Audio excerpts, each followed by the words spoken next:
Please follow and like us. They say that a fair analysis of any NFL draft class can't take place until a group has played their third pro season, which means Mike Maccagnan's second draft class as an NFL GM is about to start their third season. How is it looking so far? LB Darron Lee. Lee has caught his share of flack from Jets fans for a few different reasons. First of all, he's not a quarterback, something Jets fans desperately wanted at the time he was chosen. Secondly, he's slightly undersized for his position, so when opposing offensive linemen lock him up, he has a hard time shedding blocks. Lastly, he's had some off-field issues that have raised a few eyebrows. At the end of the day, however, Lee has been a solid starter considering his lack of experience at the position and flashed some big playability last season. Whether or not Lee lives up to his first-round billing remains to be seen, but unlike many past first-round picks for the Jets, his floor appears to be quality starter for the next several seasons. If used properly, he could be a big-time playmaker. QB Christian Hackenberg. At this point in time, it appears the only thing preventing Hackenberg from being the biggest bust in team history is the fact that Eric Mangini spent a first-round pick 6 overall on Vernon Gholston.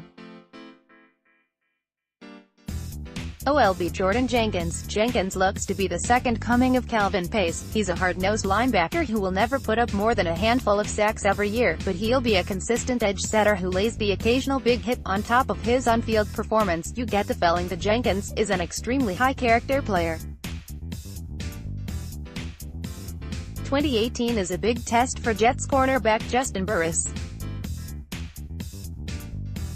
CB Juston Burris. Burris is a fringe player at this point in time. He looked to be a possible contributor during his first training camp when he was consistently breaking up passes. With an expanded role last season, Burris found himself on the bench after a couple of poor performances and was used sparingly down the stretch. This could be a make-or-break camp for the NC State product. RT Brandon Shell. Shell got the starting nod late in the season during his rookie year and he's been the team's starter since then. Consistency has been an issue, but he has clearly played well enough to show he could be a solid starter for years to come. Excellent value in the 5th round. P. Lachlan Edwards. Edwards struggled as a rookie but had a stellar second season. Clearly the Jets have quite a bit of confidence in Edwards as they've done very little to challenge him in training camp. After averaging 40.8 yards per punt as a rookie, Edwards saw that number soar to 46.6 last season. To go along with 33 punts inside the 20-yard line.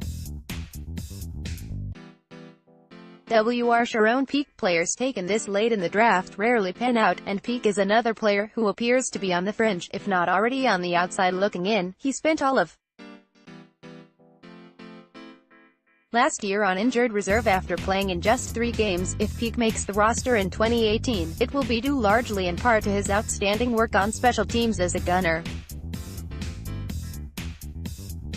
With year 3 about to get underway, the current count for the Jets' 2016 draft stands at 7 choices, a minimum of 4 starting players: Lee, Jenkins, Shell, Edwards, 1 bust, Hackenberg, and 2 players who will have an uphill battle in making the 2018 roster: Burris, Peak. It could be better, but as Jets fans know, it could be a whole lot worse.